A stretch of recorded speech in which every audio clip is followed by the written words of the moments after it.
مەلایەکی بەڕیشی لە من ڕیشپانتر و گەورەتر و مەندیلە گەورەتر و جوبە و مەندیلێ لێی گەڕێ بە پێشی کەوتووە ئەڵێ ئەوەی بچێ لە سەرخاک بکوژرێ شەهیدە.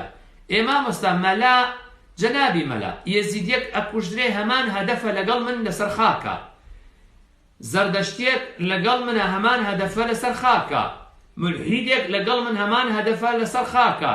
معقولە منیش هەمان هەدەفی ئەوانم هەبێ من شەهید بم؟ ئەی ئەوانە بۆ شەهید نین؟ دەنا ئەوانی شەهیدن، ئەوان بستنە کوێ؟ بەخوام شتێکەم جێگەی ئەوانە مامۆستا. کەواتە ئەبێ تۆ بزانی بەرگەی لە خاکەکەی لە وڵاتەکەی، ئەو خاک و وڵاتە سەڵەمێک نەبێ پەرستی غەیری خوا، ئەو خاک و وڵاتە بۆ ئەوە نەبێ من بەرگری لێ ئەەکەم کابرا بێ مەلهام بۆ دانێ لە هەولێر بەناوی مەساج، بۆ ئەوە نەبێ بێ بیرە و عەرەقا بە کاتە حوریەت و مزگەوتم لێدا بخات. لیستەیان دانا ئەو شوێنانی کە پێویستە بکرێنەوە، یەک لەوانە نادیەکان و باڕەکان سەعات 6,000 بۆ چەندی بەیانی، ئەی مزگەوتش دابخرێ. بۆچی ئەوانەی کە لە باڕەکانە خۆنەوە ئایا ئەمانە نایانگرێت ڤایرۆسەکە؟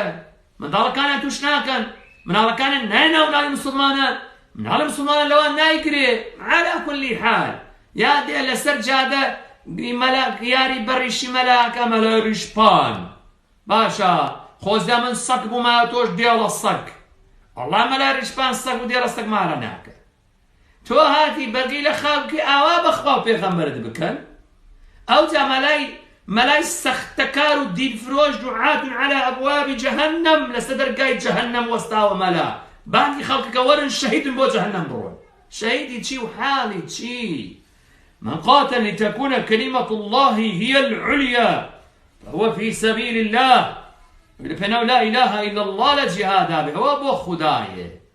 بەڵێ ئەو خاکە من دیفاعی لێکەم ئەو کاتە شەهیدم، ئەو خاکە حکمی خوای تیابێ.